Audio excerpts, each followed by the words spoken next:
Ahoy! Arya, matey, welcome aboard the Ship of the Dead. Yar, aye, Captain, we're time to sail for it be talk like a pirate day. I wonder how long we be keeping up our pirate accents today. We'll be doing our best. If I'd be drinking my rum, I'd be doing it much harder. But 3 minutes of pirate talking. Every time we get a super chat, we talk like a pirate again. Can we get a? Can we get a? Chats. Actually, hold on. Let me get into character here. Welcome, wandering souls and lost sailors, to the Ship of the Dead podcast. Arya, mateys. It be the Captain Limithron aboard the Ship of the Dead, with me trusty quartermaster Tyler. How's it going there? Captain. It's friggin' fantastic, Captain. Couldn't be a better day to be setting sail with you. It's a fine day in the dark Caribbean, which is not that often, if you know what I'm saying. Right, it is very well. I mean, it's stormy and gloomy, and that's the finest day of all. As long as there's rum, right, Captain? Always rum, all the time. All the time. Well, welcome to the stream. Oh, thanks for having me there, Captain. I guess it's a big day. I meant everybody else, not you. You've already been here. Oh, sorry. Yes, you already said that. Of course, welcome everyone. Oh, jeez. Well, that was a lot of things I had to do real quickly. Okay. I want to stop with the pirate stuff for a bit. We're ready to ride. Unless I do this. Hi, everybody. Hello, I am the Dread Pirate Captain Limithron. How do you feel about me keeping this voice on the whole stream? I Captain, whichever you wish to do, but it is rather distracting. Okay, fine. How about this one? Oh, Tyler, I'm a dirty sea wench. I'm here Oh, to... your sea wench voice. Or maybe it's I'm a sorry, siren. it's not as good as your orc voice, though. What if I talk low with this voice on? Aye. All right. Yes. Ninja Turtle. Okay, so anyway, yeah, what's up? So, Captain, what are we talking about today here? Today is International Talk Like a Pirate Day, which I've celebrated many times in my life, but this is definitely the coolest celebration of said Talk Like a Pirate Day. I would agree on both accounts.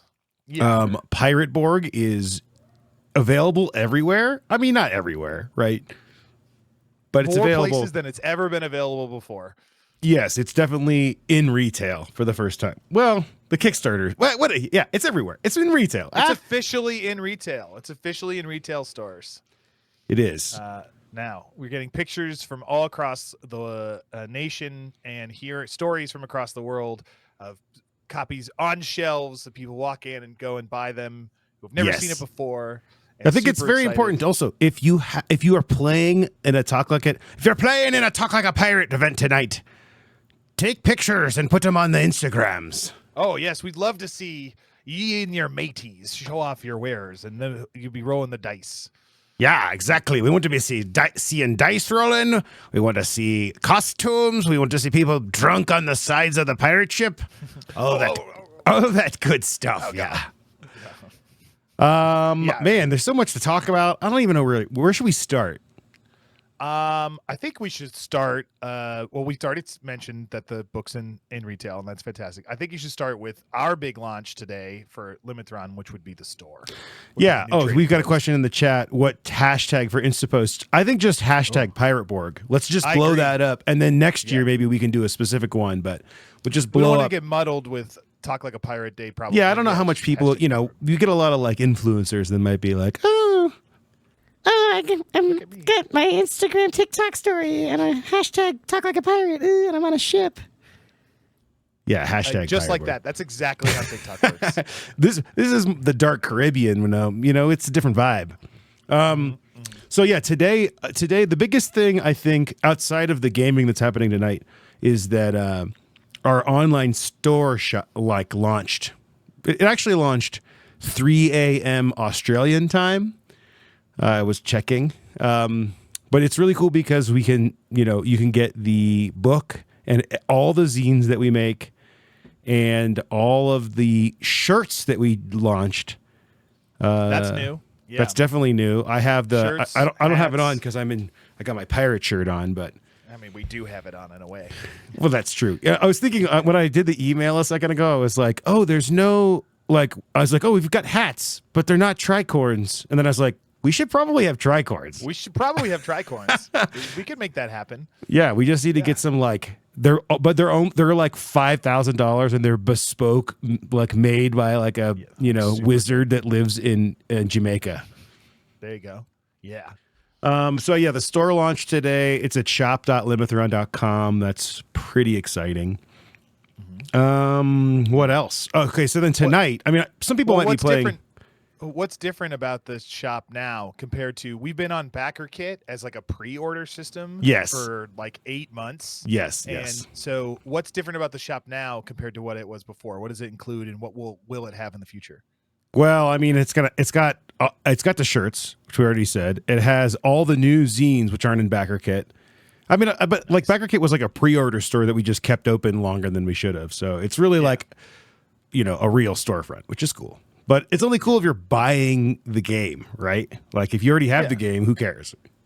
Right, but it's also got it's everything under one section. So the Foundry VTC, the 5e stuff. Oh, that's true. You can get. And we're working on getting all of the maps up there, so that if you like, if you were gonna like get into a Pirate Borg campaign and then you wanted to pick up maps as well. Really though, you should just be on the Patreon. Like, why would you be buying maps? It's just a waste of your hard-earned coins and some people want to come in, they want a bespoke experience, they want just to cherry pick these couple things here and there, and they'll be able to do that from one-stop shop trading post here very shortly. I can't make Tyler louder. Tyler, you got to make yourself louder. Fudge muffins. Okay, how about this? A max volume on my side now. Is that better? It's not much better. Well, there's a delay in the story, so but that I've cranked it. So all right, just talk close to that mic. Okay, I'll bogart that. Well, mic. no, that's distorting. Damn. Yeah, all right. Dang. Pirate issues. Yar. All right. Okay. Anyway, moving along. Anyways, moving on. Who cares about the shop? Let's talk about what the good stuff. Okay. Cool. Yeah. Okay. What should we talk about first? Let's get a vote from the stream. Do you want us to talk about Buried in Bahamas? Buried in the Bahamas. Ooh, wonderful. The introductory adventure island crawl, or should we talk about Dead Man's Cove, the naval combat brochure pamphlet adventure? Not brochure, pamphlet, right? Or should we talk about the sinking of Carthagen? Or should I say the sinking of Carthagen? There you go. The rise of Carthagen. Buried in Bahamas. 2 votes for buried. 3 votes for buried. Sinking. Dark Tides is out of stock, and I couldn't buy one. Will it be restocked? Dark Tides is out of stock. Dark Tides is out of stock. Sold out of Dark Tides, which we did not expect. Yes. We will, we'll be making more Dark Tides for sure. I don't know how soon though.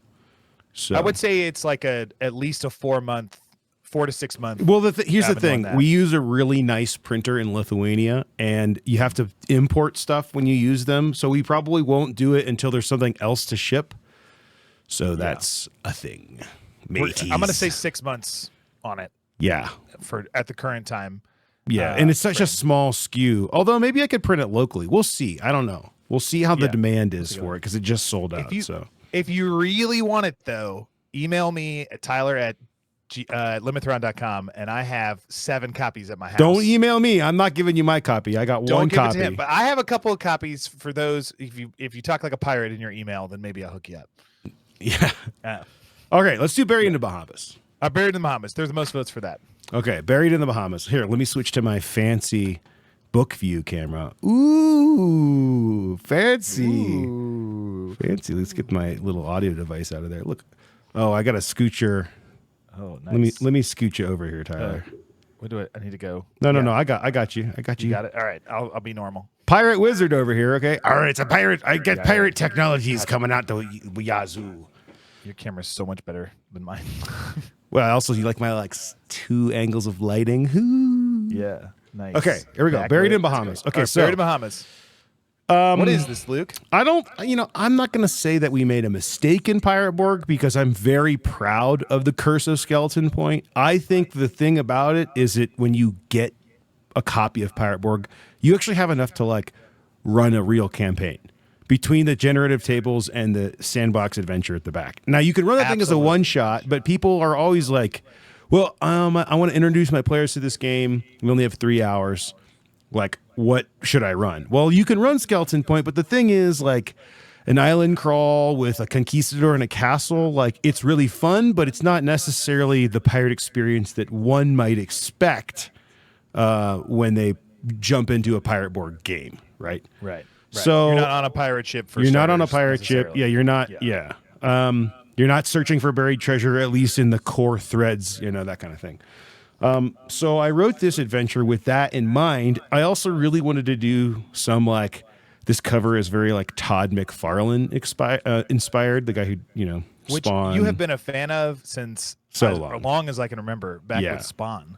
Yeah, so that's exactly. Pretty cool. Yeah. And the format is really inspired by the way Mothership is laid out, and I took a departure from Morkborg style design not aesthetics, but design ethos, in that I decided to put GM notes throughout so that I can explain kind of what I'm thinking when I put things in, and give especially new GMs the license to abandon things,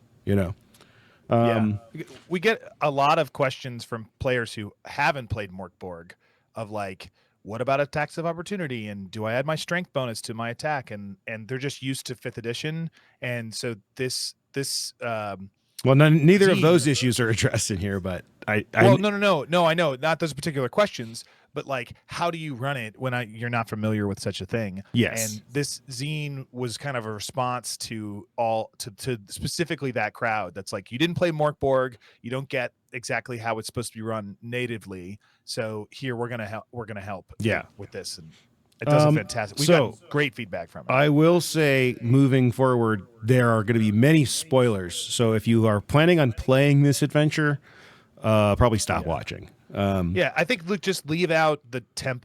Don't show the. Oh no. This is for people who are running it. Okay. If you don't want to know about this, you should stop watching, because this is for GMs who are going to run it probably tonight and just want to know maybe our advice on it. For those of you watching on YouTube, you'll be able to jump ahead using the chapter markers. Yeah. Okay, so basically, Buried in the Bahamas. This is kind of the table of contents, but it also is a map, the GM map of all the different regions. Before we go deeper into the adventure, there are a few little add-ons. On the back, we have the Recruitor, which is basically you just grab all a normal set of RPG dice and drop them, and you will generate a character. Todd, should we generate a crew member? All of my dice are packed up. I've got dice downstairs. Go ahead, because I'm going to run Pirate Borg right after this. Oh, you know what? I'm glad you said that, because I did not pack any dice. The GM kit is with all our other stuff. I have stuff for tonight. Here, you roll it, and I'll write it down. Well, no, we'll just read it off as we go. Here we go. There you go. That's great. Okay, so we don't need a D2 for this table, but we need a normal set of RPG dice. So that's a 4, a 6, an 8, a 10, a percentile, a 12, and a 20. Okay, here we go. So this is the Recruitor, right? We're trying to see who's available to hire in the tavern. Now, I would not use this for all your NPCs. It's going to be too much. It's almost too much information off the bat, but it gives you a little bit of depth. So I'm going to roll them all. It's great to have a couple of key members. Yeah, the first mate, the master of guns. You need to know where he's from or something. Okay, so look at that. Well, look at what? Your dice roll. You rolled it already. Oh, I did. You know what I should do is turn the lights off, because these dice glow in the dark. Okay, so I think let's start with the name, right? Okay, so the first thing, this thing has a big name table, but I designed it so that the names are attached to the different cultures that this character could be. So you can see here the D6 is the culture, and the options are Mariner, which is basically pirate, Albion, which is French, Iberian, which is kind of Spanish, Gaelic. Gaelic is French, and then Albion is English.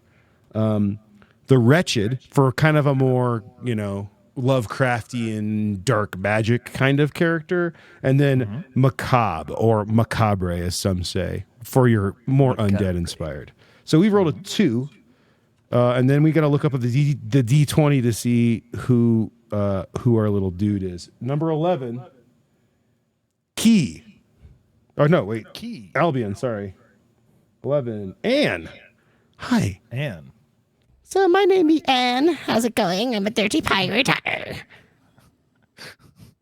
Also a little bit of a goblin. I'm a goblin and a goblin pirate. Okay, so that's annoying. For the record, Luke doesn't think women's voices sound like that. No, just Anne's. I didn't say Anne was Just a woman. Anne's. I just said that their voice sounded like that. Oh, fan. Fair, Okay. Fair. Anne's talent. So basically, these talents are like a D4. Like, what are they good at? Venerable, spiritual, devout, or strange. So this could be a little bit of like an arcane NPC. It's kind of hard to say, but we'll unfold that as we dig deeper, right? Okay, a 4 for the 10. Motive. Number 4, freedom or injustice. So Tyler, why do you think what freedom or injustice is Anne fighting for or against? I really just want to say the rum's gone, and it's such an injustice. Yeah, I can't. Why is the goddamn rum always gone? okay. Just classic right there. That's okay. The rum is gone. The 12. The crew should always have their grog. Yes. I can't stand that the grog is always gone. Number 9 for appearance. Number 9 is generously proportioned. Ooh. How do you think we should interpret that for Anne the Goblin Pirate? I mean, to me, that means they're both proportioned, but generously so. So, all the extras in all the right places. Oh, so you think like in a good way, like a high charisma score way? I thought so, but I mean, it could have just been. You wrote it. It's up for interpretation. It could have easily been. I think she's got thunder thighs. That's what Okay, and the generously proportioned Goblin Pirate. Goblin pirate. Yep. Okay, now we're getting to the meat. It's thick. Let's go to the percentile dice, which we've rolled a 10. So her archetype is authority figure and or arrogant. So great. Let's just say she was the captain of a smaller vessel. Yeah. Well, the rum was always gone, and I won't stand for it anymore. I think she's a bosun now. Now she's welcome to our larger okay, ship. she's a bosun on the Tarantula. The Tarantula. There you go. Perfect. Yes, yeah. and the bosun. Okay, great. And then finally, her history. 7, destitute. Oh yeah, her previous ship crashed and she lost her crew is either killed or scattered to the winds, and now she's looking for a new spot, and she's happy to take a bosun position on the Tarantula. Okay, there we go. There we have Anne, the generously proportioned, slightly spiritual. She's spiritual about the rum. Like when she gets the rum, she crosses herself, but like in a pentagram, So she's like, exactly. Finally, the rum is back in store. I've got a new ship aboard the Tarantula, and I'm going to make sure my crew are always drunk. That voice. Okay, Anne, good job. Okay, so there's the recruiter. The overly explained recruiter. Yeah, nice. Okay, and before we go deeper in, we've got another table here called the what's it called?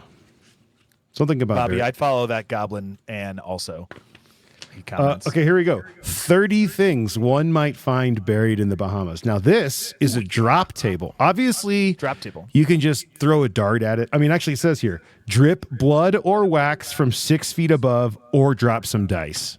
Should we should I drop some wax on it? I mean, do you have a burning candle next to you? Do I? Yeah. Oh, yes, I do. Yes, I do. Okay. I've got it. All right, yeah, why not? Let's do it.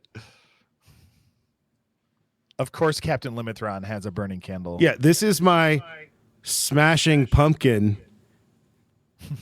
target candle. Okay, I've never done this before. Let's see if I can get this in camera. I'm not going to do 6 feet so you can see it on stream. Yeah. Okay, This here we go. so much reminds me of ripping up Here we go. Chaos Orb. Oh, can I get it? Can I get it on stream? I don't know. Okay, here we go. You Just just drip have it to, and then push it back into. you have to just use your imagination here. Dripping. Well, if I can't get it on stream, let's go from 6 feet, huh? Or way up. Here we go. The Way candle up. came from Captain Limithron's hand. As it struck the black paper, it sizzled with a fine mist. Sick! Scent of burning souls. That was so sick. It kind of looks like blood too, or grog. Ooh, it smells. Oh, that put out the candle. Sadly. Oh yeah. Okay, here we go. 30 things one might find buried in the Bahamas. Did you I push think- it back into frame? Oh yeah, sorry. Here we go. We have found thieves' tools, rope, and a knife. Nice. Underneath a grave marker. I'd say impaled on the knife is a toe. And broken manacles engraved with Maracaibo on them. So maybe someone escaped from the dungeons of Maracaibo. Nice. That's pretty cool. That's pretty cool. It wasn't blood. I don't have it in me to cut my finger today. I did not realize this until I'd looked at this page maybe 30 times, but there's an illustration of every single item below each word. I just thought it was like you being cool with stuff, and then I was like, holy crap, there's every single one of these little Yeah, boxes has a they are drawing all of the item. illustrated if you can see. Yeah. Yeah. It's really cool.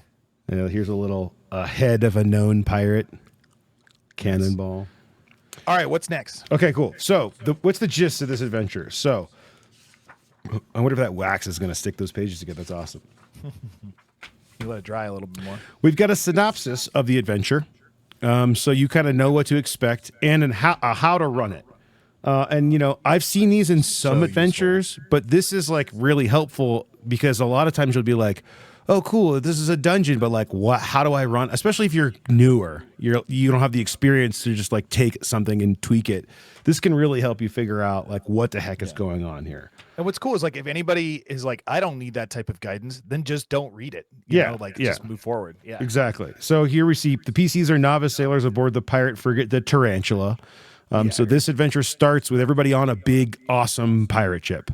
And if you're not doing a one shot and you really want to play into it, you could let them do a mission or two in that, or have them role play aboard the ship like they're at sea, do some naval encounters, that kind of thing. They've been sailing around the Bahamas for 3 weeks, following a map the captain keeps to himself. And of course, the map is this here, which we'll get to in a second. They've been told to look out for a peninsula with 3 rock columns that lean to the west, and then briefly explain the Dark Caribbean if your players don't know. The most important parts are it's Earth but not ours, that magic is real and dangerous.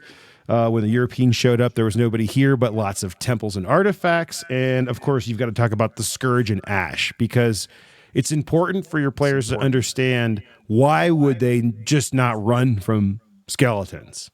I think that's an important thing, right? Because they're valuable. Yeah, if you kill skeletons, they leave behind ash, which is valuable and fun.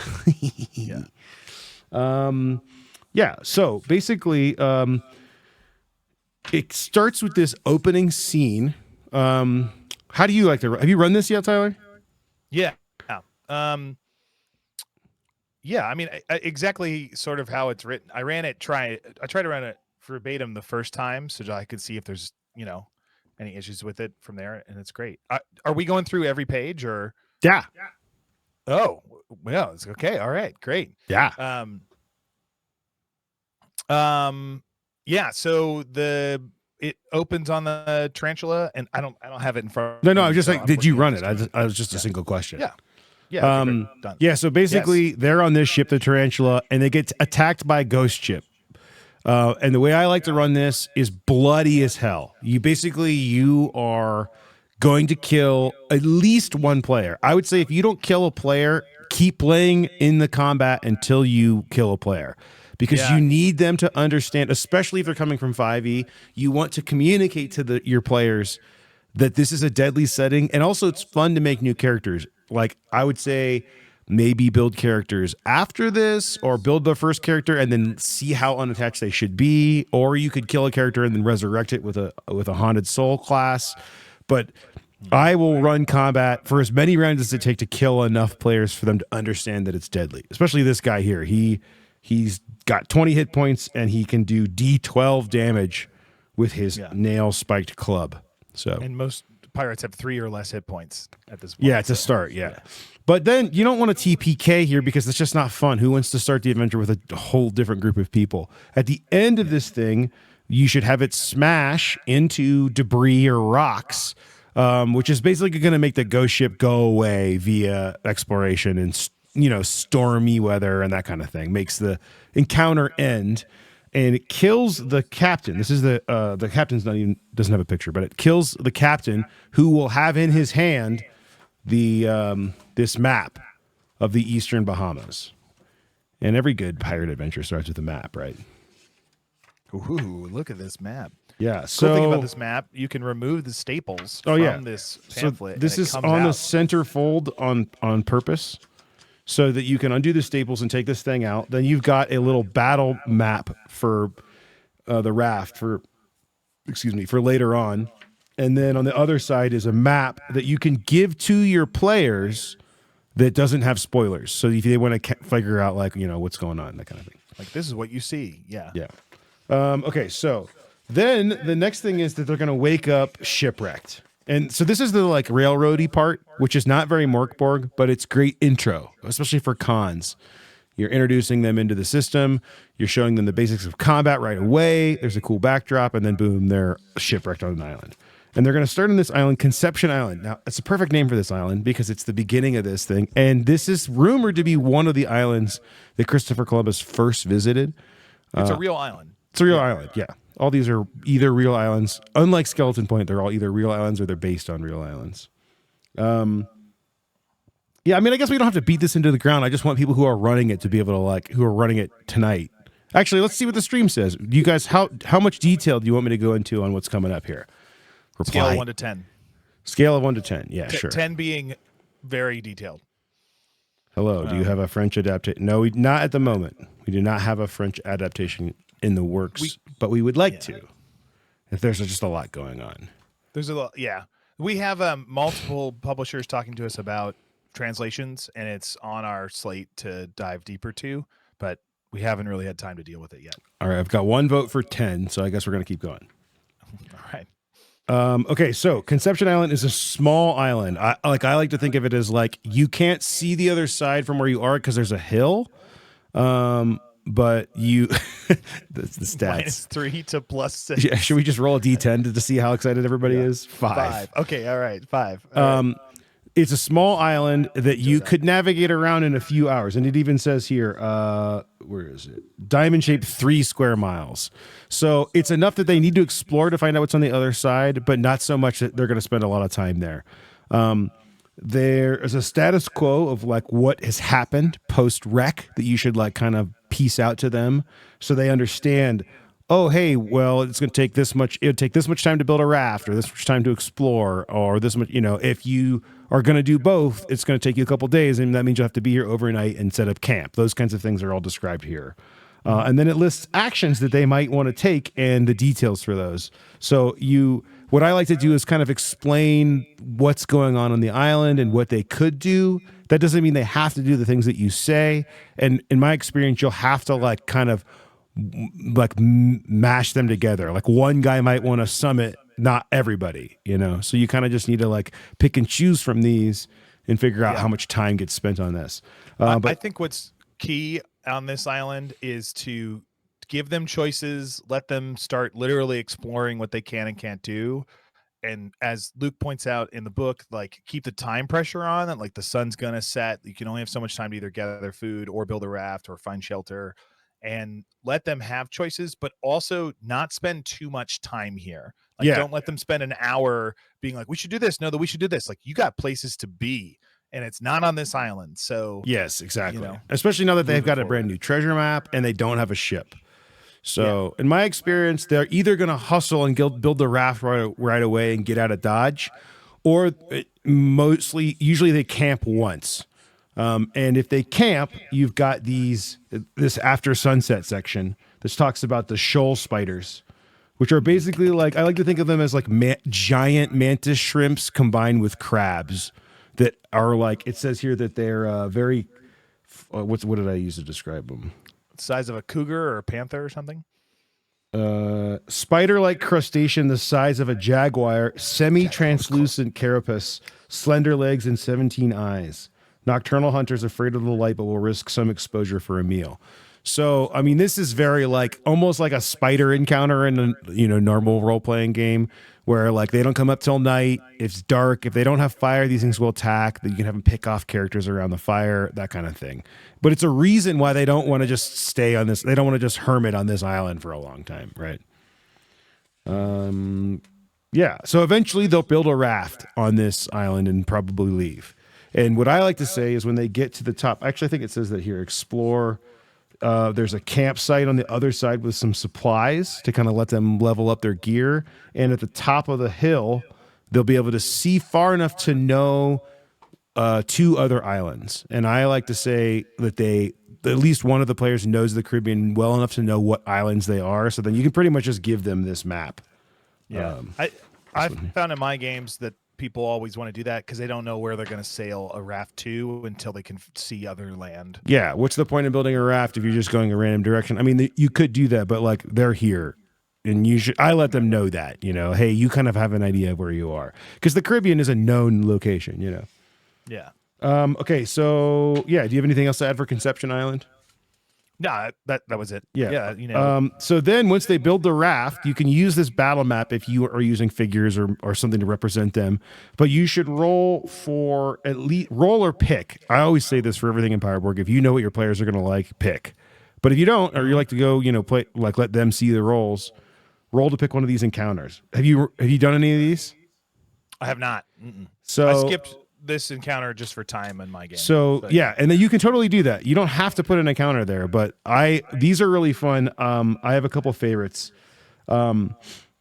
This is the Ghost of Krologoth. Is basically I got inspired for this encounter after playing a lot of Subnautica, because when you sail really far away in Subnautica, these ghost they look like ghost krakens that basically eat you.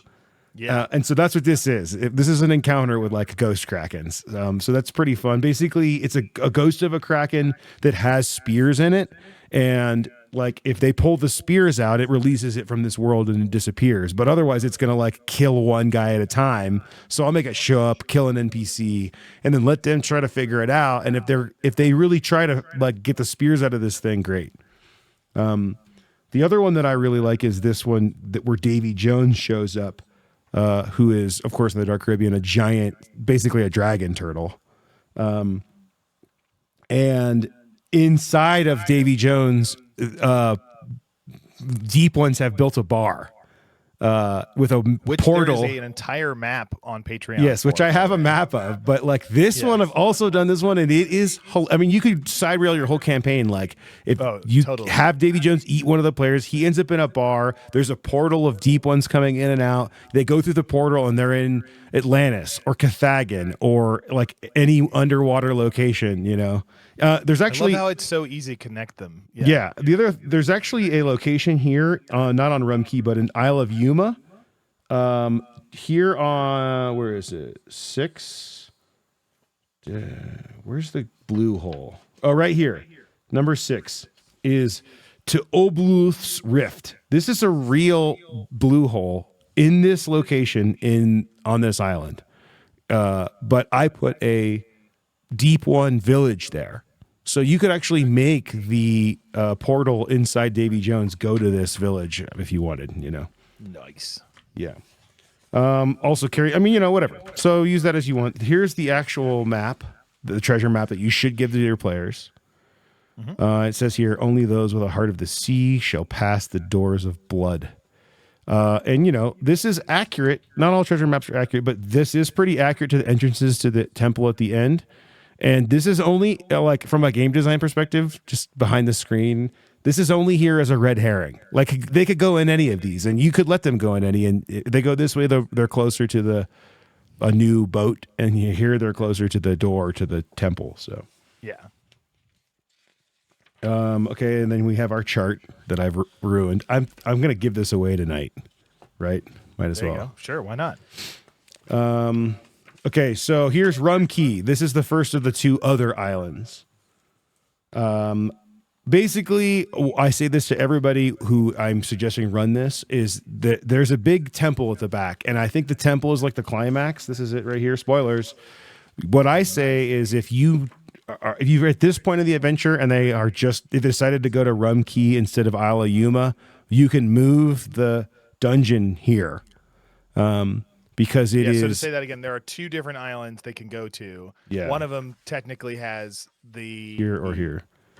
temple on it. Yeah. One does not. One is a town, but you can move it easily to put it wherever so that the players just find it for timing or pacing. Yeah. Yeah. So I will, every time I've run it, I've had to move it to here because they'll go here first, and I know they won't have time to go here and go there. So actually, we'll have them pass the finger things, these things, as they go around this island. So they know that like they could walk there. But there's a town here called Port Nelson, which is the name of the real town on Rum Key. And this is a great town. It's a like total little shithole, but it's great to like give your players a choice. They've got this. Here's a little sketch of the town. But there's a shipwright here. Oh, there's 3 NPCs, but this shipwright Esperanza, she has a nice tartane and a really crappy like ship's boat. One, she'll sell the ship's boat and she won't sell the tartane. So your players have to choose right away. Are they the kind of pirates that steal a ship? Are they that that's fun. And then the other big action, the other big hook here is that these snails called Lost Eyes that have a giant eyeball inside of them. This guy Jumba, he makes really good sandwiches with them. But the thing that is a secret to the players that they don't know is that inside the eye is like a glowing green gemstone. So he's like, Jumbo will pay $500 for a crate of 10 of these. So like 50 silver each. But inside each one is a gemstone worth 2,000 silver. And I have yet have a player find that. It also depends on how much you describe it. But that's a really fun way to like, I also love like the idea that you can put those on other islands. Like after you're done with this adventure and you play with them again, you can throw them around other places and take any of this content and throw it throughout the world that you have. Not just like, oh, I ran this adventure and this is only here. Like all this stuff can be in any waters on any island. Yep. Yeah. Or, if they can recognize them again later and be like, oh, we need some more money, But there are guidelines on how to hunt for them. And then, some stuff for them to explore. There's like some sea caves with some encounters, all kinds of little hooks that you don't have to. Talk quickly about, sorry, I didn't mean to interrupt you, but the purchasing on this island and shopping, because players often want to go there and like refurbish themselves. So what do I say here? Small trading outpost with docks to sell basic wares plus any recent imports. I mean, I guess it's up to you. Like I guess what I'm getting at, we often house rule something that's like, hey, you can buy anything that's in the player's handbook that's 20 silver pieces or less. That's in the core book. That's that's a good way to do it. That keeps it away from like really powerful weapons, like big muskets and stuff, or they might have a couple of those or something. I think the big one, people are like, I don't even have a sword. Like I need to get one. The big one, for that you don't expect if you're a DM from other systems, is grenades. Is the grenades don't really exist in normal fantasy RPGs. So if you let them buy anything in there, the smart players always buy grenades, and in a dungeon crawl they just throw them in and close the door. Yeah, and it does 3d6 damage. Just like, which is pretty accurate, but I like to. But I've had players roll ones and have them drop them on their own feet and blow themselves up. Like they're deadly. There's also a sidebar here on what happens when you really, really hunt for these lost eyes and where they came from. So that's fun to check out. Yeah. Okay. So then submission. Isle of Yuma is a whole other island. I've never even got to it, but I've been to it, but all I did is go straight to the temple. Yeah. So. I mean, you put the temple is as written 3 stone columns is right at the tip, which is the first thing they're going to see when they get there. Right. But down here is that blue hole where all the deep ones live. And then over here is basically a zombie-ridden town. So if you want to go like full Walking Dead and have your players discover a town that's been abandoned and then find out that there's tons of zombies there, there's that. There's also some caves and a derelict ship cluster, which could be what do I say it's for? An assemblage of abandoned ships and wrecks in various states of decay. Most are unsafe to enter, let alone sail. Some may be salvaged, and then it points to the derelict ship generator in Pirate Borg. So if your players really want to explore something like this, you can roll up an adventure. Those quick sidebar note about the derelict ship generator, the ship generator, and the island generator are the things that when someone's like, hey, you want to play Pirate Borg? And I'm like, yeah, sure. I'll make it up right now. Yeah. And we just roll on one of those three charts or pick two and then just connect them. And I find that the motivation comes straight out of those things like right away. Yeah, the hooks for sure. Yeah. Yeah. Okay, so then when they find the stone columns and they go to explore, that'll lead you to the Cave of Seven Skulls. Like I said, both times I've run this, it was on Rum Key, not on Isle of Yuma. But, as written, it's supposed to be there, but it's your Caribbean, not mine. You know what I'm saying? This is a very short, it's kind of like a 5-room dungeon. There's a puzzle. There's a guardian of sorts here by this ship. There is something to fight, and there's some treasure. That's kind of typical 5-room dungeon format. This, you don't have to show them this map. You could just have explained if your group likes dungeon crawling or you like dungeon crawling, you could have one of the players map it themselves by hand. You could use visual aids. There's all kinds of number of options. If their players get to here, there's a fun encounter with some like ancient ghosts and a ship. And if they can prove to the ghosts that they should have the ship, then they'll give it to them. Or you can fight the ghosts, the ancestral spirits. So that's pretty fun. Then when you get to here, number 4, this is like the big puzzle door. And that's where the clue will come in. It's written down here. Only those with a heart of sea shall pass the doors of blood. And the hook here is that they need to mix seawater with blood and pour it into a little thing in the bottom. But like any good dungeon, in my opinion, and in any good game master situation, I've given rules as written options for them to get around it. They could also pick the locks if they have lock picks, or they could brute force it. But it's only one test per player, and it's a DR 18, which is pretty high in Pirate Borg. Granted, they have Devil's Luck, so I think a group that wanted to smash through it could probably do it pretty easily. In my group, one player was like in the middle of figuring it out. Like he tried one thing and then he was about to try another, and then another player is like, I shove it down, and he rolled a nat 20, and so I was like, oh, okay, great. Yeah, and and it was pretty funny. I think the adventures that only have one way to get through puzzles, it just kind of defeats the point of a role-playing game. You should be able to come up with fun ideas to get through these things. Totally. Okay, so then this is the real meat and potatoes of the adventure. Over here you have, it's called the Sunken Tomb, but it's basically like this is all water, and it's a deep pit with a sarcophagus at the bottom, and inside the sarcophagus is a scepter and a skeleton. If you're short on time or you don't want to do a lot of combat, you can just let the skeleton be a skeleton, or you can animate him as a sea specter when they take this Scepter of Sovereigns.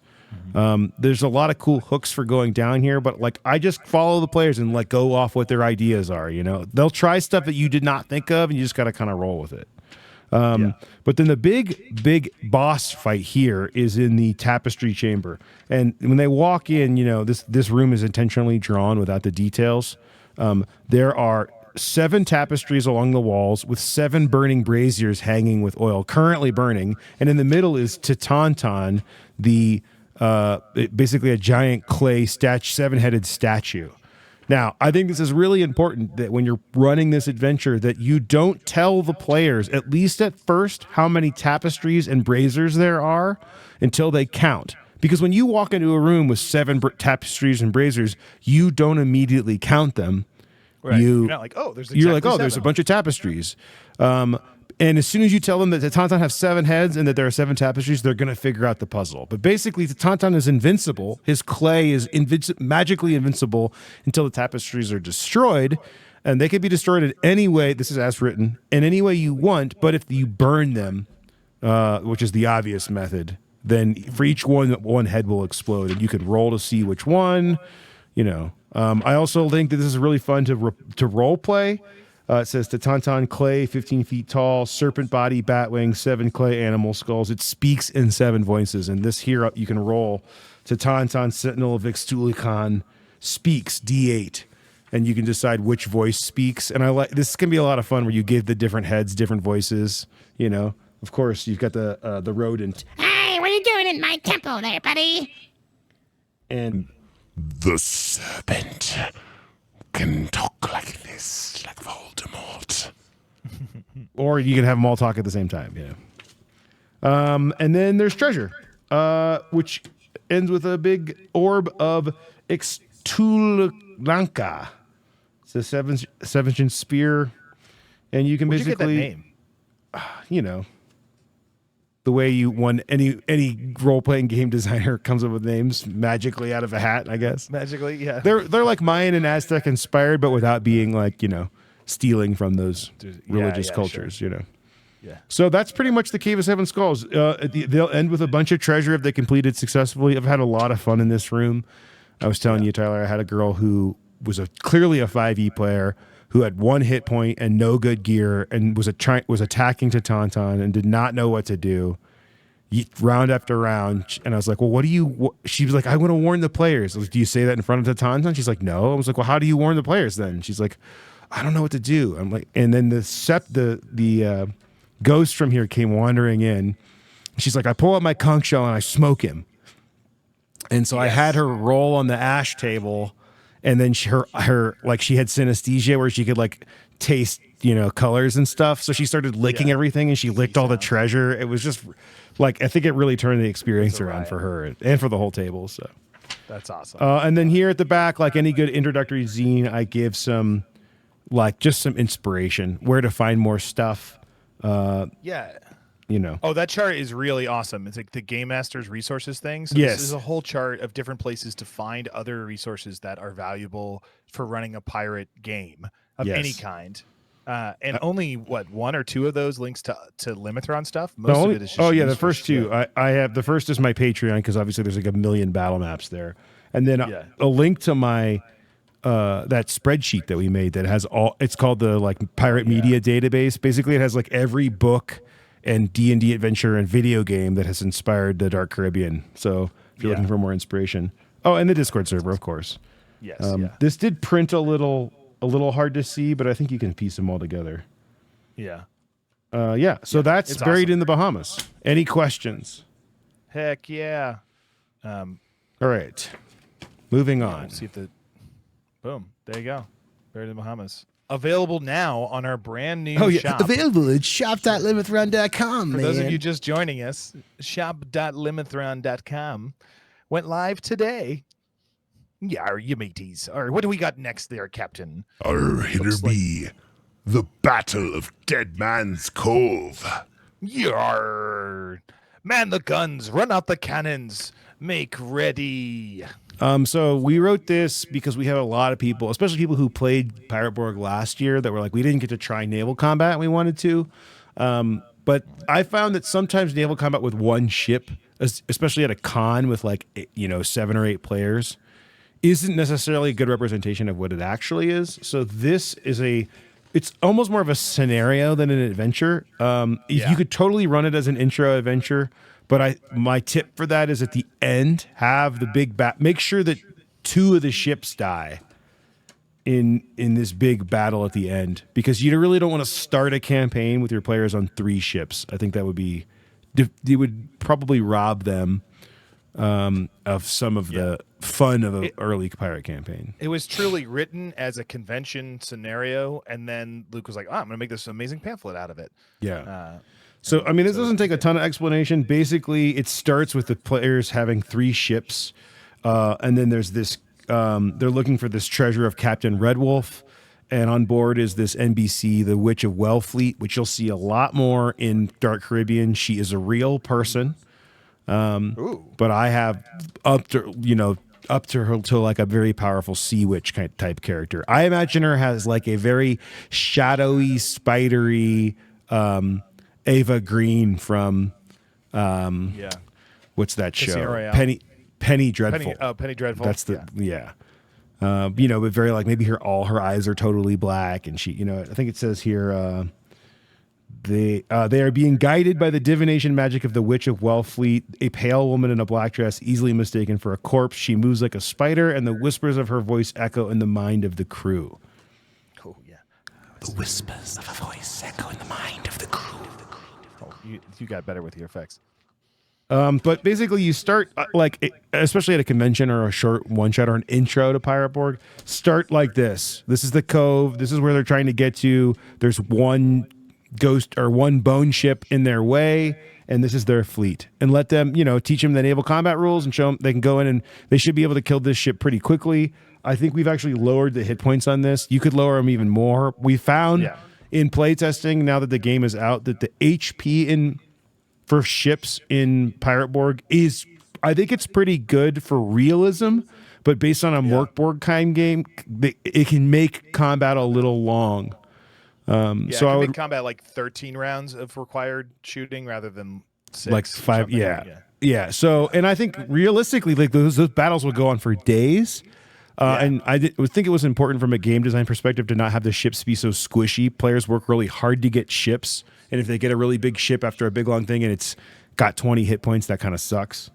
But there's also I play it personally too, that like a ship is messed up when it's at 10-5 hit points. Like there's problems with it. Yes. It's not just so I like to illustrate it to the players that even though it's not like D&D where you're like, I got 15 hit points left, I'm totally fine. It's like, yeah, but you're missing 70 hit points. Yes, you're really effed up, So I really like to show that with like torn sails and maybe giving them modifiers to their stuff to really illustrate that's like, yo, even if you win, your ship is going to be in tatters after this. Absolutely. And I think, we say that in the Pirate Borg rules for naval combat, like, hey, HP represents the sails, the hull, and the crew. Like, when designing it, we're like, should we have 2 stats, like one for the crew, one for the ship? It's like, well, we got rid of all that because, in my experience, players in a pirate campaign will pick one thing to focus on. If they're attacking another ship, they're either going to shoot the crew, or they're going to shoot the sails to slow it down, or they're going to try to sink it.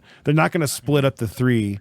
And in a rules like game, bleeding those 3 across, like, it's just too messy. So if one ship might have 2 hit points, and that might mean there might be no crew, and another might be like sinking, and another might just have no sails. You just got to GM that, Yeah. And then there's a dungeon crawl in here, which is like very classic Pirates of the Caribbean. This is basically, literally, I think that thing's called Dead Man's Grotto in Pirates of the Caribbean. Like, I know in the movie they call it like Isla de Muerta or whatever, but this is basically, you walk in, there's a ton of treasure, and each one of these skeletons is a dead body. The captain on a throne, he animates.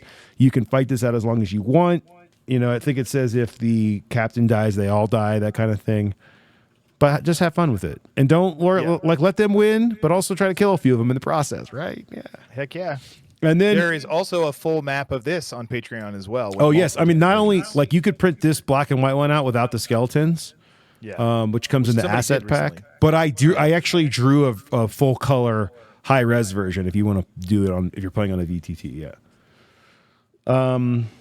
What else do I have to say about this? Talk about the thing on the back, Luke. The like rundown. Oh well, let me finish this and then we'll get to the rundown.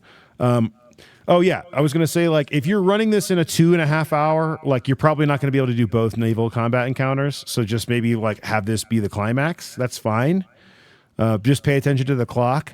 As written, it's designed for more of a like 3 or 4, because then it ends with the real naval combat here, where 2 ghost ships show up, not bone ships, ghost ships, ghost galleon and a ghost sloop, and Luska, the Leviathan, which is a real sea monster from folklore.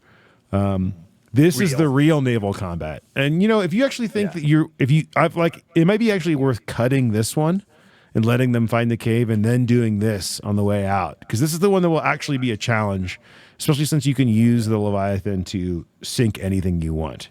From a design perspective, we sort of put in the bone ship at the beginning to let them like learn how to do naval combat. Yes. And then the real fight at the end to be like, look, it's 3 versus 3 now. Like, you got treasure, you just have to get away, but you're outgunned. So what do you do? How do you handle it? And we've heard reports like Swabby has run, our cousin Kyle has run a good couple games where like the Kraken grabbed a hold of one ship and they had to fire on it from another, and another ship was just like, screw them, and they left, or they fired on each other to make it look like they weren't allies. Like, it was great because everyone's like, I've got thousands of pieces of silver on board, I'm out of here. Yeah, exactly. And then on the back, in true Limithron intro style, there's a suggested materials list here. And this is like if you want to run naval combat in person with real stuff. Water mat, 3 ship models for the fleet, 1 bone ship, 2 ghost ships, 1 sea monster. For all these, I would just use... you could print something out on your computer, but I would use models from Pirates of the Spanish Main because they have sea monsters. The little punch-out ones. Yeah, we exactly. love those. Copy of Pirate Borg character ship sheets, Pirate Borg reference cards, and of course, rum. And then this is the timeline suggestion for running it in 2.5 hours, which I don't think I've ever seen in an RPG adventure before. Yeah. But basically, that's it the gives convention aspect of it. Yeah, I mean, like with here, 30 minutes for Hades Flame naval combat. That you have to teach naval combat that too. Like you really have to move that along to hit that in 30 minutes. So, yeah. All right, cool. That's Dead Man's Cove. Any thoughts, Tyler? Any questions, comments, please? Shout out to Nate, who's run that probably more than anybody else at our conventions, and he's just had a blast. He's had every time he gets to the end encounter, it's different. People do totally different stuff. So it's great. Looking forward to seeing you again, buddy. Okay, here is the sinking of Cathagan. What is this, Luke? What's the top down? Basically, a city. Probably, if you're playing in the Dark Caribbean as intended, it's probably near the abyss, which is to say it's south of Cuba.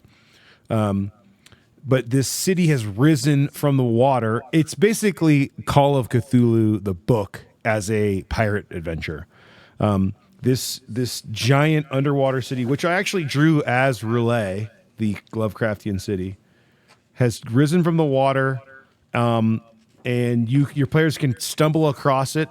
But the adventure is not a normal, like, it's a very sandbox adventure. It's not like, here's what you should do, here's where to go. It's basically a generative... the other 2 adventures. Yeah, it's a generative emergent gameplay thing. Here, this is what I was looking for. So, it's kind of inspired. I wrote this with JVC Perry wrote it. I just, like, kind of pointed him in the right direction. But the design philosophy from this is very much like...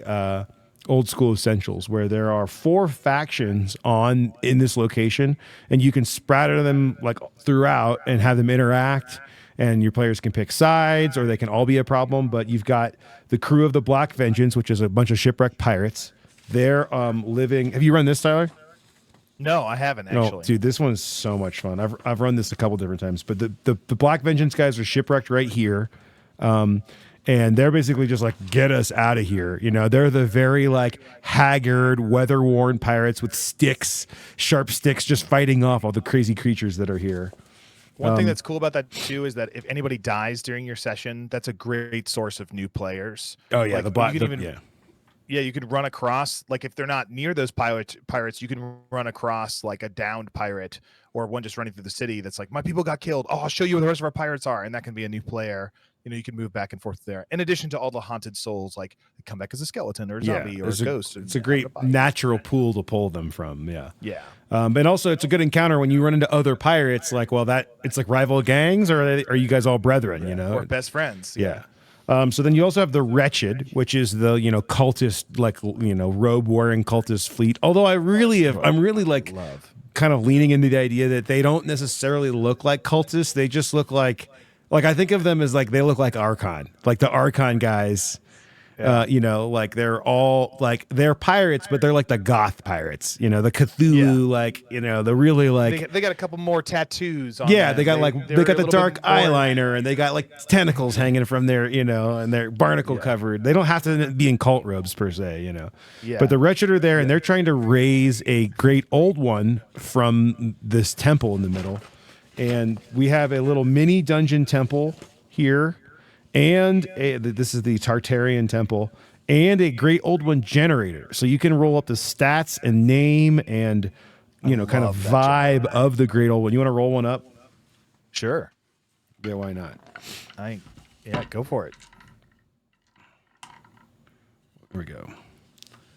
So D8, where'd it go? Oh, D8, sorry. 2 is C apostrophe Siak. Siaketh, keeper of salt. His armor is writhing tentacles, and he has lobster claws, which do D12 damage. We bow to thy power. Roll D6 3 times. The combination is its special, which can use every other round in addition to attacking. So Siaketh, the keeper of salts with tentacles and lobster claws. And his special attack is they must make a presence DR 14 test, or else frozen in cosmic terror cannot act for D2 rounds. Pretty brutal. So that's who they're trying to raise. So basically what I like to do is that, we've got this, where is it? Excuse me, I have to sneeze. No sneezing for you, Captain.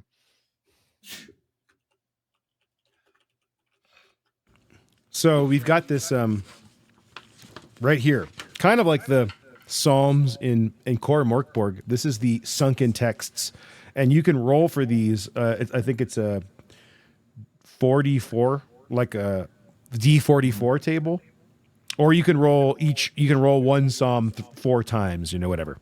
And they all read as text, but also like in-game effects. So, for example, the sky above the city shall turn black, and infinite stars shall be seen in the firmament. The weak shall stare into their eternity and be blinded. But in game, the sky can turn black. Yeah, and then you can make all those things true. Yeah, and you can run these as like what I like to do is you hear them chanting through the city as they explore, and depending on how long the session is, The drowned shall rise from the depths to serve their new masters. That kind of thing. And after you get to the 4th one, the great old one shows up. So this can be like very video gamey, and that like the boss shows up if they don't boss fight. Yeah, quickly. And then once it shows up, also in addition to the great old one showing up, every time you read a psalm, the water should rise more, making it harder and harder to explore. And then in addition to that, we have, the map has a ton of locations, and it's designed to be like 10 miles big. So it could take a while to explore. These are like the key locations that we've come up with descriptions and names for. But then it's so big, like if you're going to spend a couple of hours at this, that we also have a not only an encounter generator, but a location generator. So let's make a location real quick. Yes. Okay, here's a location, and we're going to see what's going on. Me and the crew of the Tarantula take our generously proportioned bosun. And yes. Oh yes. There. And where's the rum? God damn it! And this is like very classic Pirate Borg, which is inherited from Mothership. The fast method is D8 read across but you also have random, which is D8 times 6, or just pick. I always say in Pirate Borg, just pick if you've got an idea that you can run with, just do that. My personal flavor, I often roll, and then when I don't like what I've read, I go up one or down one. That's usually what I do. My personal preferences, and I've seen a lot of GMs do the opposite. My personal preference is to hide the randomness from players. I like them to think it's all behind the screen, so to speak. But that's, up to you. So we're going to roll randomly, though. 5. Okay, so this location is the Shrine of Spectral Horrors. The aesthetic is fetid, squamous, and sludge. What's weird is the sorrow-inducing etchings. And who's here? 2d4 wretched cultists. Perfect. Nice. This is one of the things, like, I think I'm on the scale of RPG writers, I'm pretty creative, but I'm not as creative as JVC Perry. Some of this stuff is like, it's basically like what Chat GPT will be like in 10 years when it's like, hey, I was basically like, hey, we need to make a location generator. And then he like filled it in, and I was like, this is better than any location generator I could have made. So it's like, it's awesome. Right now Chat GPT is like shit compared to what it's like. All hail the keeper of salts. So let's say on the way, on the way to this temple, let's see who we run into. Do you think the water is risen or sunken, Tyler? I think it's sunken. All right, D10. 8. One gorilla crab, which is on page 101 of Pirate Borg, collecting bones to decorate its encrusted shell. It is shy. Ooh. Yeah. I love the idea. There's like, I think this is often left out, especially for new players that, or new GMs, that in Pirate Borg and in Morkborg, like creatures have morale, right? Like they have an emotional state about your fighting. So you don't have to just be like, no matter what, it's a fight to the death every single time. Like that's a very, what's a murder hobo way Yes. of playing. So it's really cool getting with stuff that's like when you express a monster having emotions, people are like, whoa, whoa, whoa, whoa, whoa, whoa, whoa. Well, We're not and gonna also kill that dog. in addition Like, to the morale table is the reaction roll table, which Yeah. I use all the time for NPCs, but also for monsters, because sometimes that like this gorilla crab who's trying to decorate its skull or its shell, maybe it's gonna like look at something you're wearing and like, you know, come up to you like a big pet and try to get it from you. Yeah. Like, ooh, well, shiny. Yeah.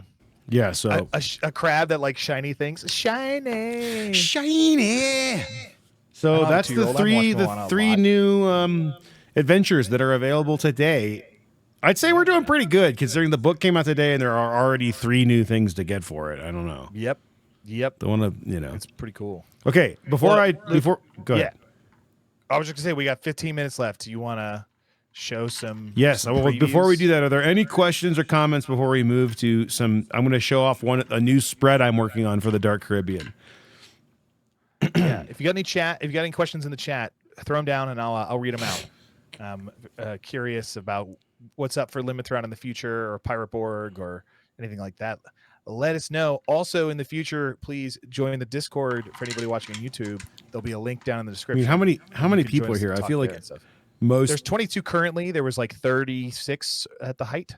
At the Yeah, I beginning. feel like these are all our people, but maybe not. Yeah, these are our hardcores. So Yeah, it is yeah, like, but- you know, not even, it's before 5:00 on a Tuesday. So yeah, it's pretty random.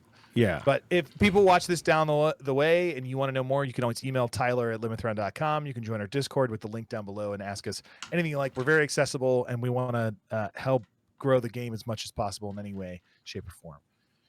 Yeah, now get back to work. Such you a self-tasting quartermaster dogs. statement. Sorry, what? Hey, give us You ought to be your happy. sign up. Just kidding. Yeah. Okay.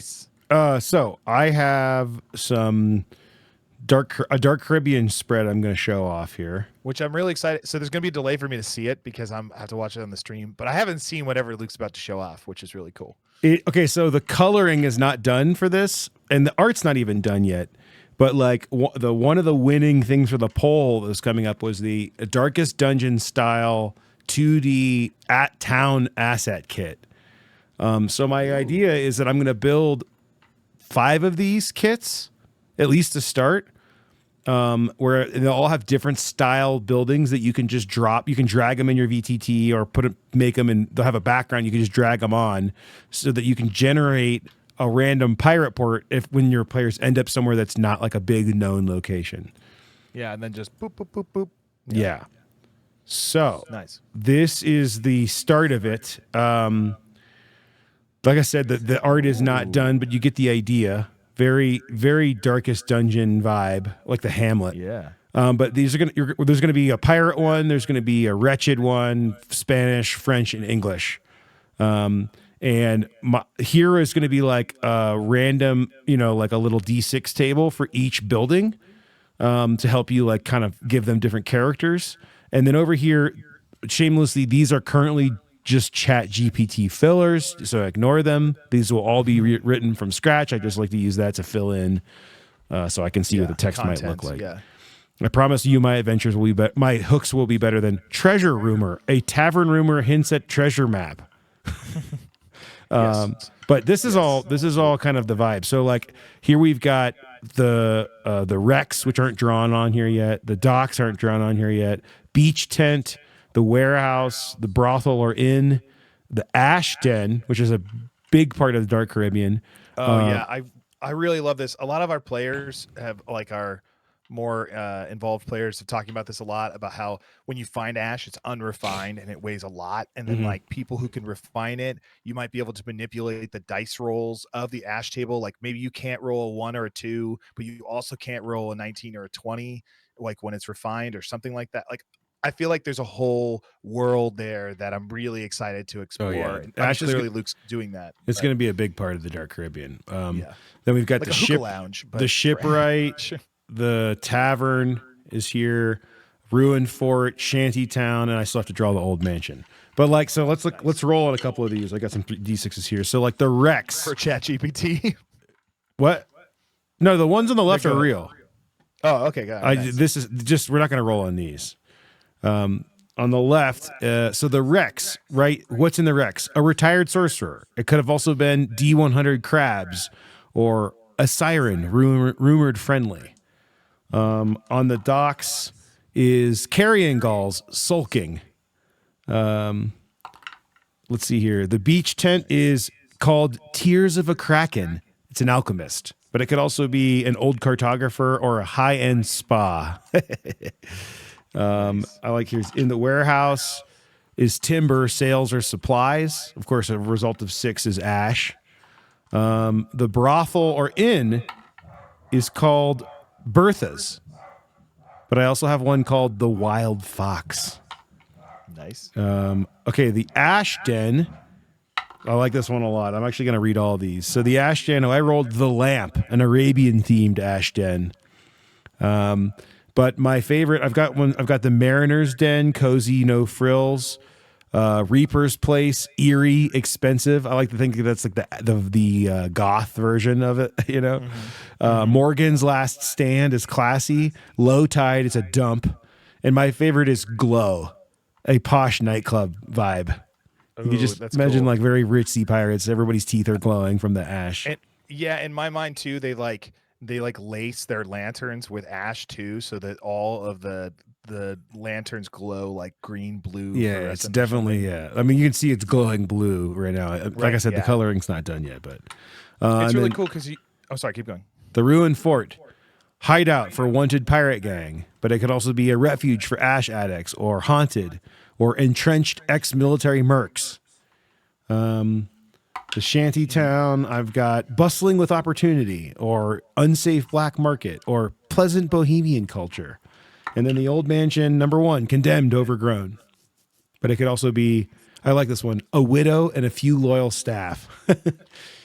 I love this. It takes the idea behind Coral Bay, and instead of it just being one result, it's obviously less detail per result. But a lot of people are this is what Dark Caribbean is all about, is like, but asking for like, what's on this island? What's on that island? And they'd be like, well, if it's French, you turn to this page. If it's French for that, like going back to the derelict ships and the ship generator and the island generator, it's like, oh, this is the same thing, but for ports, but there's 5 different ones and each one has, 5 to 10 options. And when we make the Foundry module of this, like we're going to automate this whole process. Yeah, sure. So you can be like, generate me a pirate port. Boom, and then it will be like, here are the buildings and you don't. and what they the are. other thing too is that the idea with the kit is that you don't have to include all these buildings. Like there shouldn't be an old fort at every pirate port they stop at, but there could be. But there could be. So yeah. And then this is going to be like what might be happening around town. This is going to be like very like you see in the Dark of Hot Springs Island, but also in Carcass Beach in the core book. And then encounters for like things that really like might be happening to the players. So that's that really vibe. cool. Yeah, and so there's going to be 5 of these? You said 5, right? Well, so in the Dark Caribbean, I'm going to do one for every major faction. So there'll be a pirate, which I'm hoping to have out soon on the Patreon. As a Patreon release, yeah. Yeah, because the kit, basically the spread's going to come with the kit. Because the kit, I have other stuff in the kit that's not on there. Like I have more jungle trees and I have like a lighthouse. People can build their own tableaus. Yeah, and the idea would be like you can just like you would build an encounter on a battle map. You can drag them on, with different backgrounds and make up. Because I think often people will, like when you're playing on a VTT or especially like if you're playing in alchemy or something. Like it'd be nice to be like, oh, here's here's what you're looking at. You don't need a map. Like you don't need to know how far the ash den is from the docks. Like how many squares are between these buildings? Yeah, unless a battle breaks out. I mean, like it's cool to have that, but there's plenty of that already exists. So the kit will let you like drag each building on, and then you can have a visual aid for a variety of towns. And by the time I'm done with all 5 of them, is it 5? Pirates, Spanish, French, English, and Wretched. Yeah.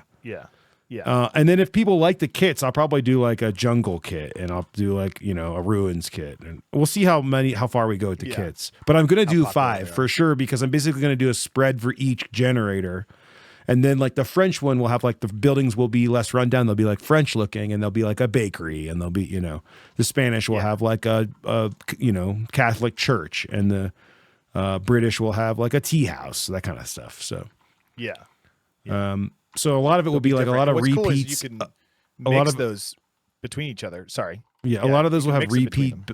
A lot of those will have repeat buildings, but they'll be in different styles. And then by the end, you can just put some in the background and make a really busy town. That's the idea.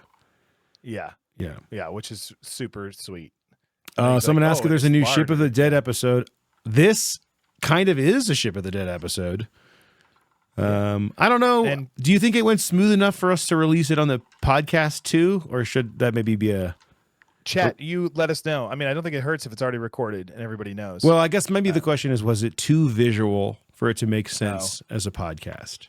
True. I think it's fine. Just put a disclaimer at the front. Maybe do an intro like that says maybe for pictures and stuff. Look at here. Trollish asks, does doing anything with the Mazoan/indigenous cultures at all? That's the one thing I would love to see at some point. So there's a lingering question for me in how big a project the Dark Caribbean will be. I want to get it done in the next year, but there's also I also want to do Atlantis, and I want to do El Dorado, and I want to do the Yucatan. But those could be 3 other books, or they could be 3 other zines. So it's kind of hard to say. Like I don't have it. It is called the Dark Caribbean, so I could just stop at the locations that are outlined in like the regions that are outlined in Pirate Borg. I think we're just gonna see how far I get before I start. The other thing though is like the Mazoan city and the Atlantis won the poll on Patreon. So it's like, well, if I'm going to draw the cities for them, like I could totally, I mean, I think probably at the very least, this is my guess, and you tell me what you think, Tyler, but I think at the very least, I'll do like Sinking of Cathagan style. Here's Atlantis. Here's a spread on how to use it. Here's El Dorado. Here's a spread on how to use it. And then maybe in the future, like dive deeper into those locations. Because I feel like Dark Caribbean would feel incomplete if you had to wait to go to the Dark Yucatan. What do you think? Yeah, I mean, I think that we definitely want to deep dive into the Dark Yucatan and stuff, but I think some teasing, like there's no teasing of Mazoan culture really in Pirate Borg, kind of on purpose. Yeah, I mean, other than the brute spread.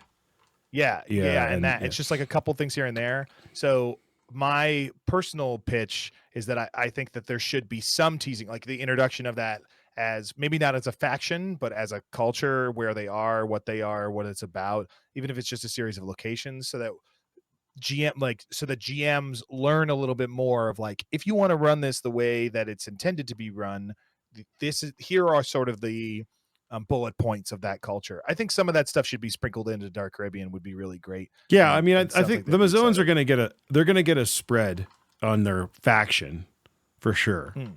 Nice. We had one guy, I probably shouldn't talk about this too much, but one guy was so mad at me for like how I dealt with indigenous cultures. He was like, by removing them, you're being more like, and I was like, dude, there's indigenous cultures. They're just not there right now. The ones on the Caribbean islands have been killed. Like, I didn't say that there weren't any. I just said that there weren't any there, Yeah. So really it's going to be like, I mean, the Mazoans are basically like, they have ruined temples in bad places, and then they've fortified a city that's like, it's like Mayan, Aztec, Wakanda, Yeah. But that's, I mean, I like barely remember that that's a thing. And well, yeah, I mean, it doesn't say that in Pirate Borg, so. but that's right. The vibe for the Dark Yeah. Caribbean, you know. And then Maracaibo, like my idea with Maracaibo is that it's the start, like it's basically the metropolis dungeon city. Like it's like if you mixed Havana with like medieval Europe, like tall spires, all kinds of like, you know, Inquisition dungeons going on. But then from there are expeditions that go into the jungle to look for like El Dorado and stuff. And I want to do this was supposed to be my Dungeon 23 project, which lasted like, you know, a couple days. Yeah. But I want it to be basically a, what's that movie? Jungle Cruise. You know how he's got the map. So it'll be, instead of it being like cool. hex crawl, it'll be like a point crawl, but on a river.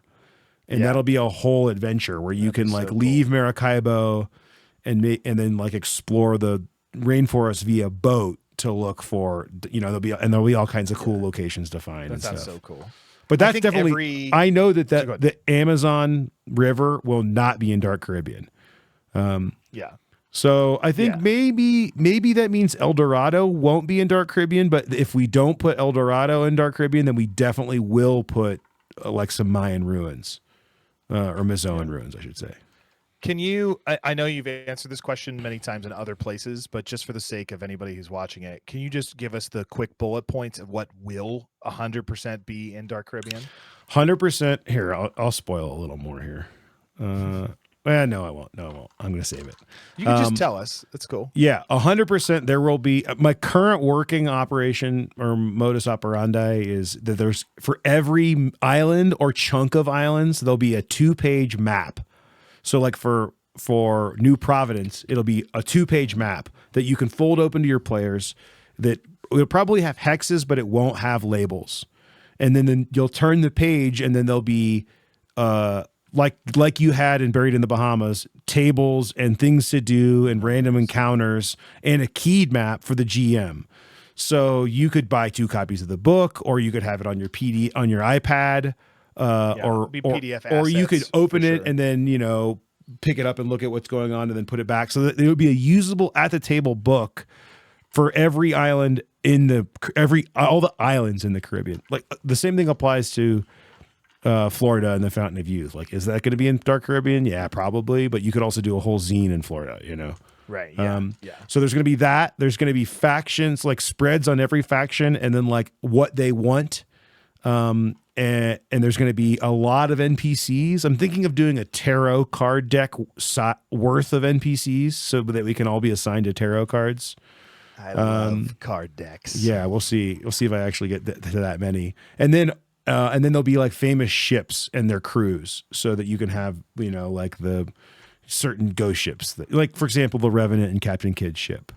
And then, you know, inside of all of those, we'll have 6, like this kind of chapter thing that I'm doing that you kind of saw in Pirate Borg with Skeleton Point, where every location and major NPC will have 6 like phases. We're calling them chapters now, but 6 phases of how they evolve over time if the players do nothing. So they'll kind of line up with they might line up with the timeline for the Dark Caribbean, or they might just be for this one character's arc. Like, oh, they arrived in the Caribbean, they became a member of this ship, they lost an arm doing this, they fell in love with this person, they died in this battle. That kind of stuff. It's like a little mini timeline for each individual person that can be a global timeline or individual. It's really cool. Yes. Did I freeze? I think my camera died. Perfect. Uh-oh. Can you still hear me? I can still hear you. Yes. Oh, well, okay. I'm frozen. So we not actually a have to bad, stop because we image. got to go play our games in a second. It's 3 o'clock for, or whatever, 4 o'clock for you. But that's the gist of it. It'll be that. Yeah. Oh, and then there's going to be a big section on biomes, which will basically be like generators for making. Hi, Blair. It'll be generators for making like, okay, I'm in the jungle, or oh, I'm in a coral reef, or I'm in, a temple. Like they'll basically kind of be like awesome generators. Yeah, like kind of Worlds Without Number style generators, so that you can make your own locations, but much more like usable at the table, not behind the screen GM prep stuff. Though you could use it for that, but it'll be so you can just like go, you know. Well, great. Yeah. Well, yeah. I guess Blair, I'm guessing hi, my Blair. camera died, right? Yeah. Yeah, I mean, you are frozen. It looks nice. You look good. You got a good look on your face. You're like making a motion like this. It's like, it's good. I'm frozen in time. All right, Frozen in cool. time. Well, happy mateys. Happy Talk Like a Pirate Day. It's things are going great. Lots of retailers have the book. The distributor has sold many out to, or the consolidators have sold many out to the retailers. Like people are running games. We have like 50 different stores doing stuff in one version of or another, and it's awesome. So Our if matey, you want to be involved, it'd be a fine time to be a pirate. yeah, that it does indeed, Captain. You've made an excellent book here, and we're proud to be a part of it. I wish you the best of luck to you and all of your crew out there. And make sure to like and subscribe and tell your friends. Oh God! All right, everybody, have a happy Pirate Day thing. Yeah. Yeah. Goodbye. Goodbye. Yay. The opposite of ahoy. Aloha. Wait, hold on. I have a thing. Hold on. Where'd it go? Just 20 more minutes of Luke being like, You've been listening to the Ship of the Dead podcast. Email your questions, comments, and buried treasure tips to shipofthedead@limithron.com. You can support the program, join our Discord server, get early access to new episodes, and instantly download hundreds of battle maps, assets, and adventures at limithron.com/Patreon. Tiers start as low as $2 a release, and you only get charged when I make something new. Pirate Borg, my rules-light, rum-infested hack of Morkborg, is available for pre-order at pirateborg.com. Ship of the Dead is produced by Limithron LLC. Our audio editor is Matt Kepler, and our music is by Alexander Miller.